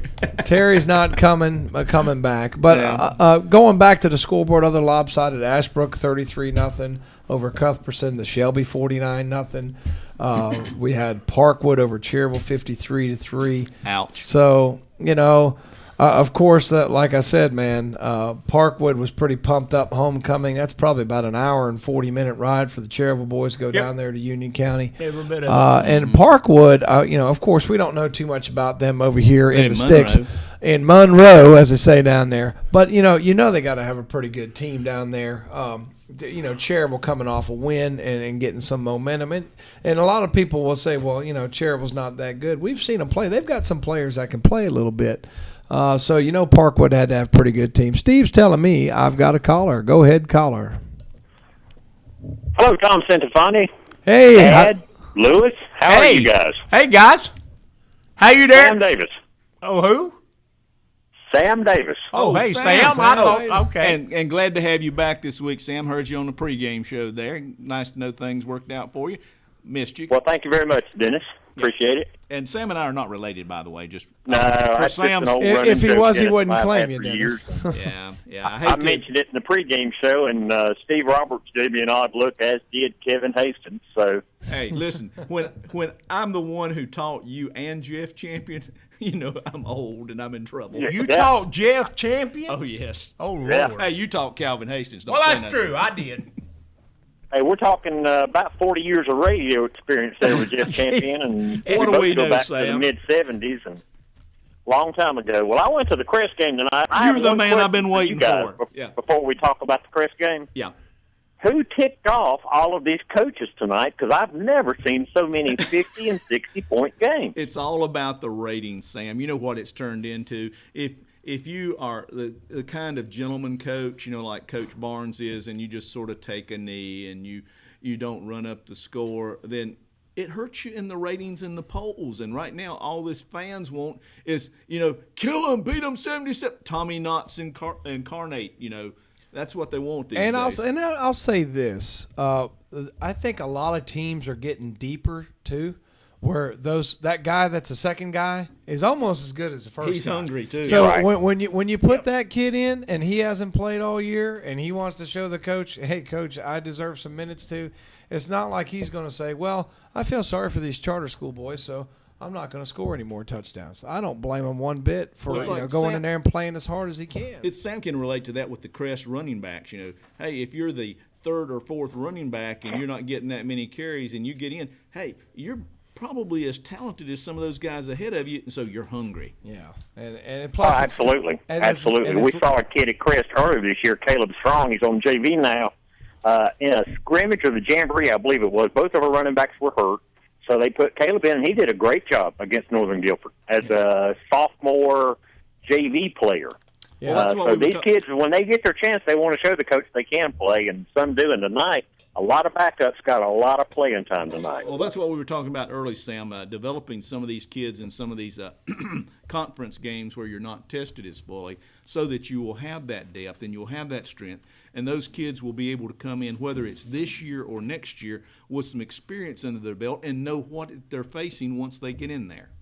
Absolutely, and it's very important that they see the speed of the game, the crowd, the tension, and get that experience under their belt.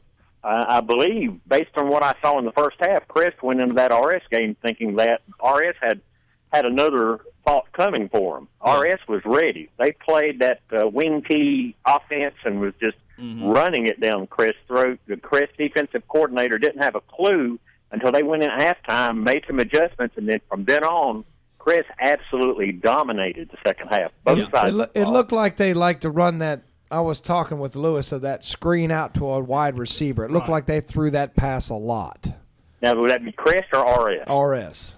Yeah, they did. They got the ball to the side several times in the first half and were very successful with it. Right. The second half, every time that quarterback took 2 steps backwards, 3 guys were charging. Yeah. And he started getting big eyes and jackrabbit feet. And second half, you could tell that kid didn't want to hold the ball anymore. Yeah, he was dusted.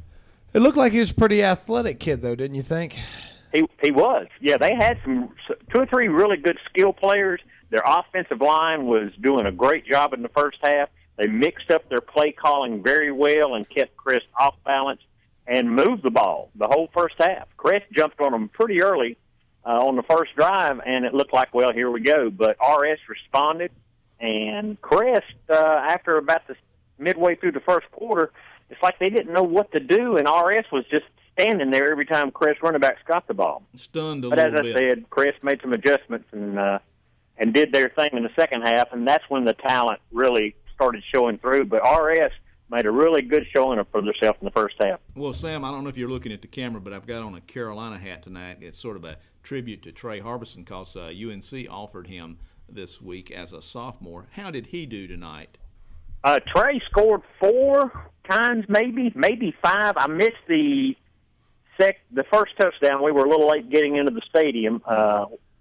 When I lost the signal somewhere around Forest City of you guys or the KTC broadcasting feed, it was 0-0. Crest was about to score, but I couldn't tell who scored. When we got into the stadium, it was 14-7. Now, Trey scored, the next 3 touchdowns?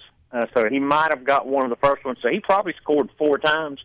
Yeah. And Dennis, being an NC State fan, yeah. Me and Terry Reinhardt both would appreciate if you'd take that gangware off your head. Well, I actually come in with a Cowboys hat on tonight, but, that's Thug City. Well, you're a real suck-up, aren't you? Well, Kevin told me last week I couldn't wear the hat I had, so I knew I could get by with the Cowboys hat when Kevin was here. But anyway, how about the overall performance tonight? It seemed like a game that Crest should have gone in and just dominated, but as you said, RS ready to play, and Crest responded after some halftime corrections and some things. What did you see about this Crest team that you thought flipped the switch for them and turned it around, Sam? Defense. Defense was the key in the second half. When they kicked off the RS in the second half, and immediately you saw guys in gaps pursuing and harassing the quarterback, catching the running backs. About the time they got the ball, Crest just became much more aggressive in the second half defensively, and it put RS on their heels. And then Crest went to the power running game, what they call the Kong formation, sort of like snap the old it directly Bubba package. to Jalen Moore or Trey Harbison, and they just started pounding RS, and it was all downhill from there. Well, and I understand that PJ may have gotten injured late in the game, and so the Peeler kid came in at quarterback. Do you know if the seriousness of his injury, was that just something precaution that they took him out, or what was Actually, I don't believe the Peeler kid made an appearance tonight. Oh, okay.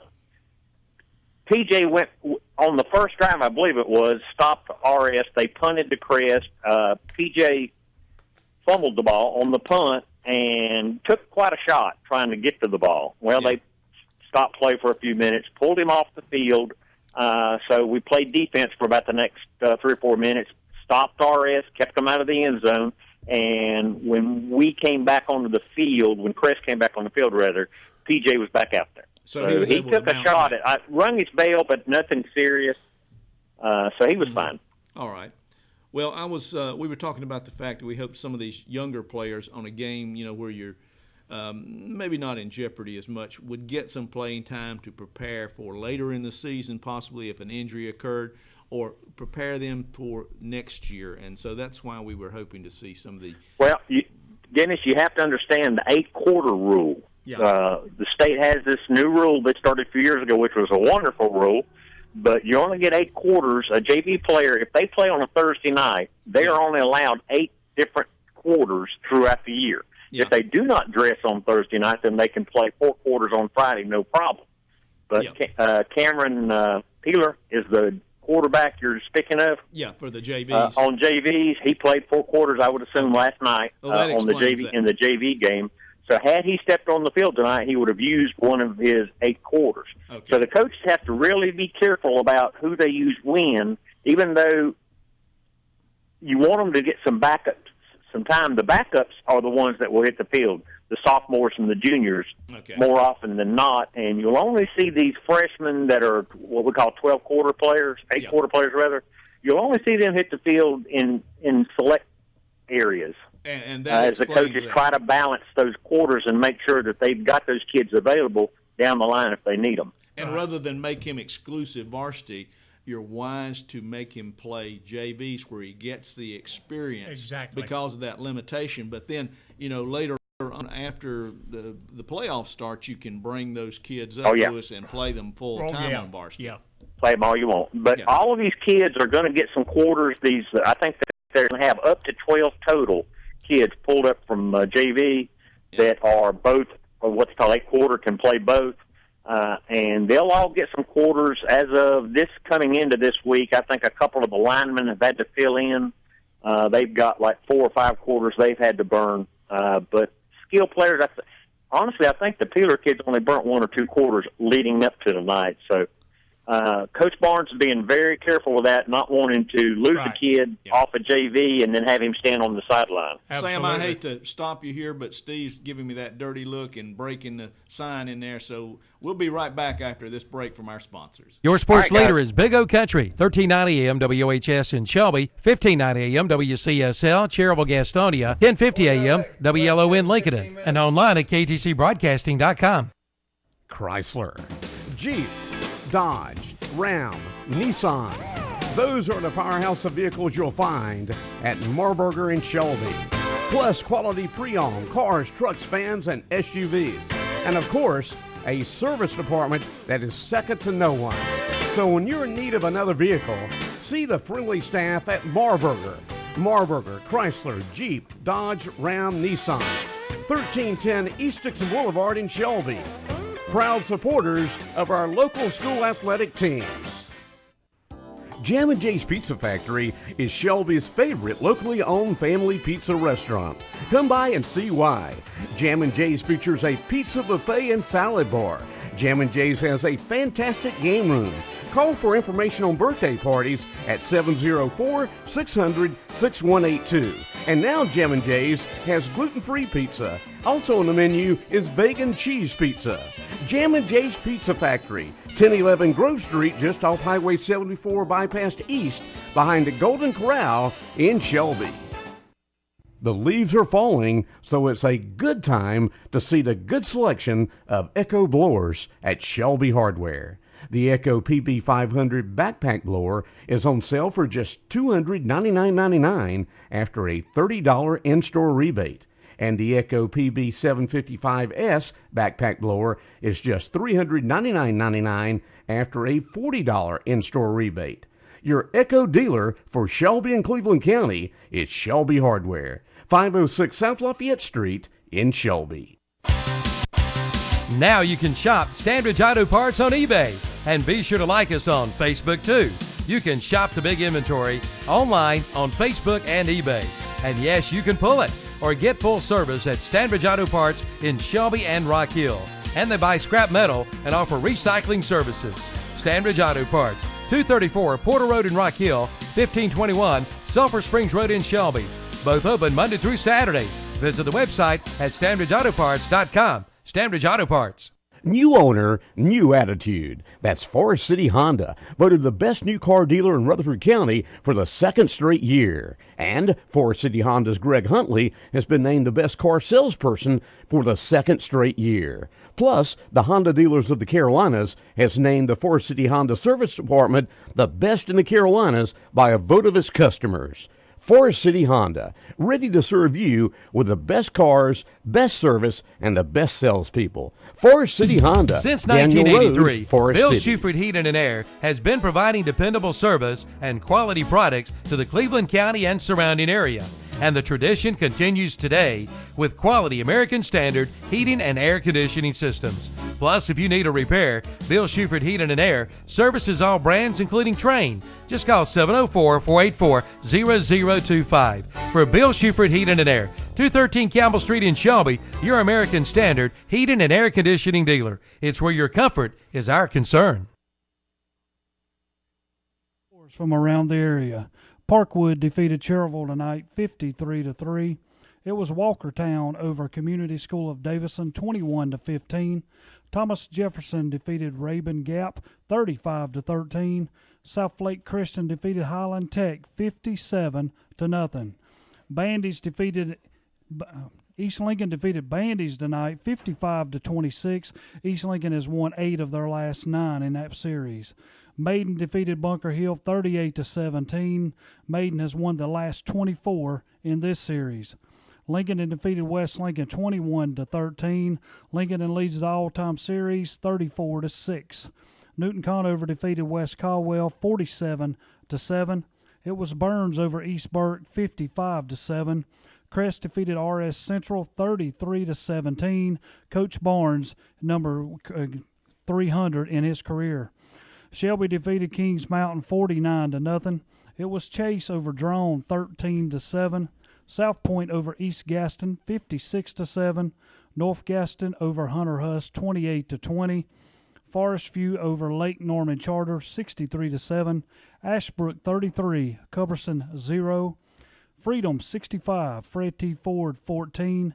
Hickory 47, Patton 0-10. It was Watauga 42, St. Stephen's 21. High Brighton over South Caldwell 48-26. It was South Iredale defeating North Lincoln 48-0. South Iredale's defense has only given up 27 points all year. It was North Iredale defeating West Iredale 54-28. Mooresville over Statesville 40-39. Lake Norman over Alexander Central 52-15. It was T.C. Roberson defeating McDowell 49-28. Independence defeated East Meck 69-0. Richmond Senior over Anson County 56-27. Mallard Creek, the number 1 4A team in the state, defeated West Charlotte 59-0. The number 4 team in the state, Butler over Garinger 68-0. It was Havelock, the number 2 winning streak in the state, goes to 20 games with a 28-16 win over Richlands, and the number 1 winning streak in North Carolina goes to 34 games as the number 3 team in 3A. Northern Guilford defeats Western Alamance 30-7. Both of these teams come in undefeated. Northern Guilford ranked number 3, an overall record of all time 70-6 in varsity football. And my question to you guys, how come Northern Guilford is not ranked number 1? And now back to the studios. Well, Terry asked me a question there. Why is Northern Guilford not ranked number 1? One, Terry, they had a down recruiting year. Northern Guilford has the they play fast and loose, we can say, with some of the rules. Like the first year they were a school, they won a state basketball championship. I think they had to forfeit that. And we know the Northern Guilford team sort of selected from the all-star squad in Guilford County for their football team for a few years. If you recall, beating Crest a couple of years back-to-back and then beating Catholic last year, they had a special dispensation from the Pope or something over there. I don't know what it was, but they could go in and get athletes from other areas in Guilford County. That's all I'm going to say, boys. And he's only saying that because it's 11:45. And we want to hear from the voice of the Bulldogs, one Daniel Greer. Hey, Dan. Hey, guys. How you doing? Pretty good. Dan, real quick, Thomas Jefferson and Winter tonight. Your thoughts? Hey, there's more coming for him. I can tell you that right now. I'm telling you, I appreciate getting that score for me. All right, no problem, Danny. I got you. Get it for you every night, Dan. We know you want Thank you, Lewis. Thank you, Lewis. Hey, Dan, I heard the Bulldogs pulled one out tonight. It's pretty close. What's your comments on that? Well, it was a tough battle when the first game started, because 0-0. Yeah. But it was never a game. Bulldogs just showed all their strengths tonight. Montgomery, a different game for him tonight. He was 22 of 29 passing. Hey, that's at one time, he completed 14 straight passes. They were the short passes, but he was hitting them. Gillette, I bet, had at least 9 receptions tonight, and he was in there. And Mr. Montgomery ended up with about 186 yards on the night. Speaking of your boy Gillette, did you pick him to be player of the game this week, or the player to watch again? Actually, I picked him last week, and the first touchdown was a 33-yard pass to him. So I was going to change your name to Nostradamus Greer there at one point, but I just wondered who you picked this week. I picked Tylen Ruff, and guess what?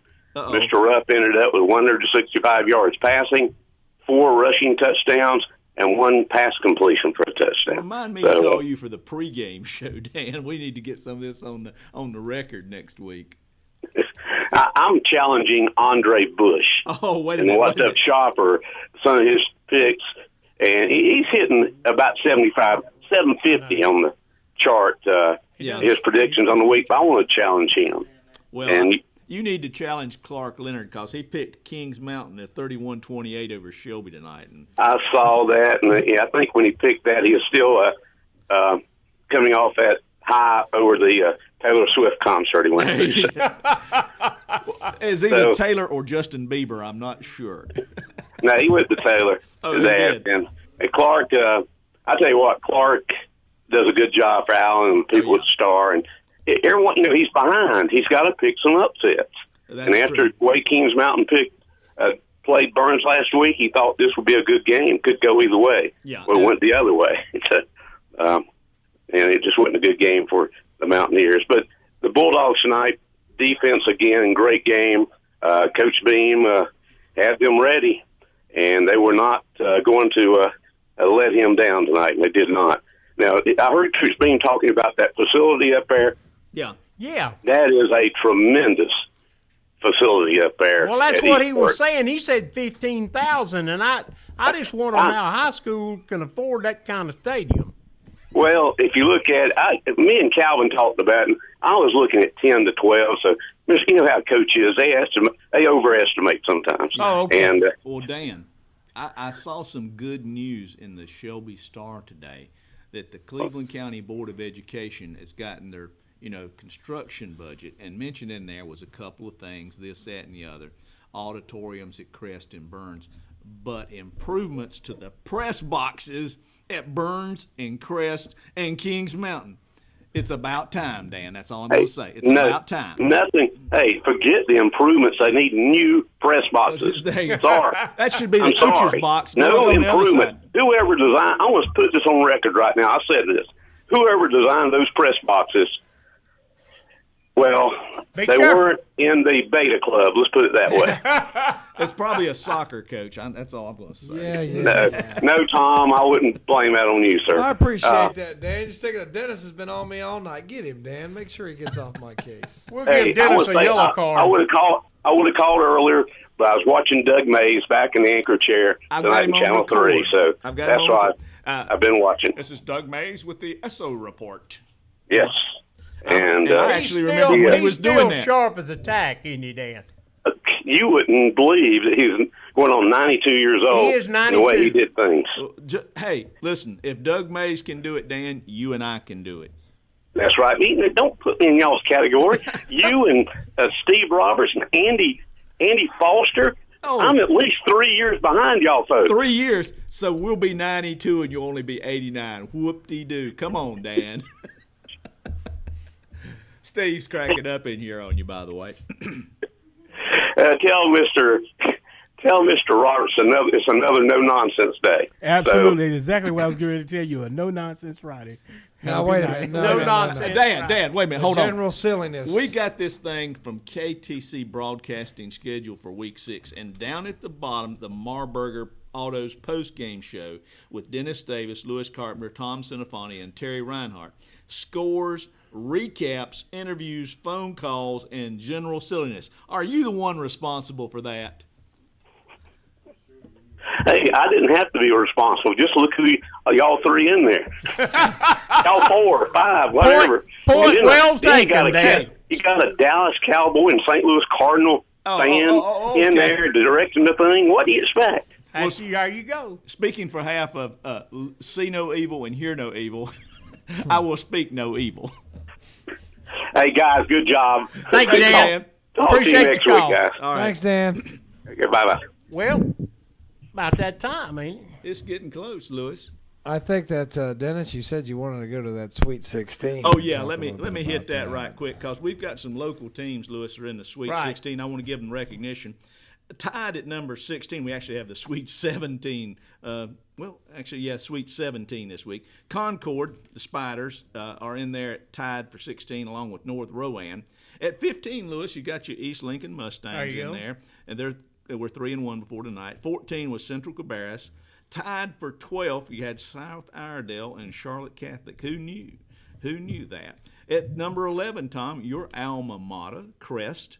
Number 10, Independence. Number 9, Tom, you've improved your lot in life. You moved to Burns, and they're number 9. Number 8, Louis, Charlotte Christian. Number 7, Rock Hill South Point. At number 5, we have a tie between South Point and Belmont and West Mecklenburg. And then at number 4, you got your Butler. Number 3, your Huff. And number 2, your Rock Hill Northwestern. And number 1 is still Mallard Creek. Huff has not been up there in that company. No, they have not. This is a first for Huff. Right. Somehow their athletes struggled for a year or two, and now they've sort of matured, and they're ready to roll at this point and win. They're 4-0. I don't know. How did Huff do tonight? I don't see have the that score up here, but they were 4-0 going into tonight. Got 2 minutes left, the man says. So, in other words, I think what Lewis is alluding to is he wants some prediction. So, Dennis, how about your prediction for a chase at Crest? We have the Mighty Chase, as you have dubbed them, the midgets.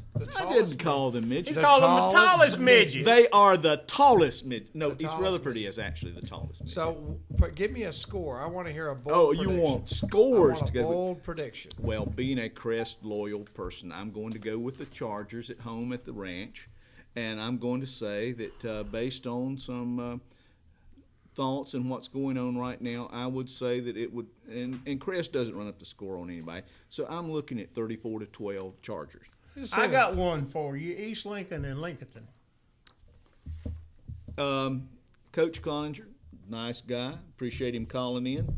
I believe the Mustangs got a little too much under the hood for them this time, and those. I think it'd be a little too much Chess Rat and those guys. They really I look, agree. They really I look think good. You're probably right. And, Although I like Lincoln, but and Lincolnton could surprise. The Wolf could howl, but I'm thinking the Mustangs over there this next time around. I think it's going to be a pretty good ball game. Yeah, it'd be fun to watch, Lewis. Why don't you go over and check that one out? I probably will. Bold prediction: East Rutherford at Burns. Do the East Rutherford Cavaliers come in there with an upset, or Lewis just said Burns? He just said no argument. Burns. And for Lewis to give you a one-word answer, that is boom. Burns done. I think East Rutherford finds out what's behind door number 3. That's exactly right. Burns. Okay, so we're all going with Burns on that one. And Lewis, think about this one: East Burke at Shelby. Who you got?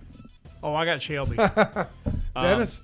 Another one-word answer. I'm getting better. I hope the police are standing by because it could be ugly. I think the Fighting Jim Ruarks are going to be limping back to Eichard. Shelby big. Well, friends, I guess that's it. The music's I believe it's about that time. Kevin's cutting out the lights, so I guess. And we'll be back next week, folks, unless the good Lord willing and the creek don't rise. To see you here next Friday night on the Marburger Motors post-game show.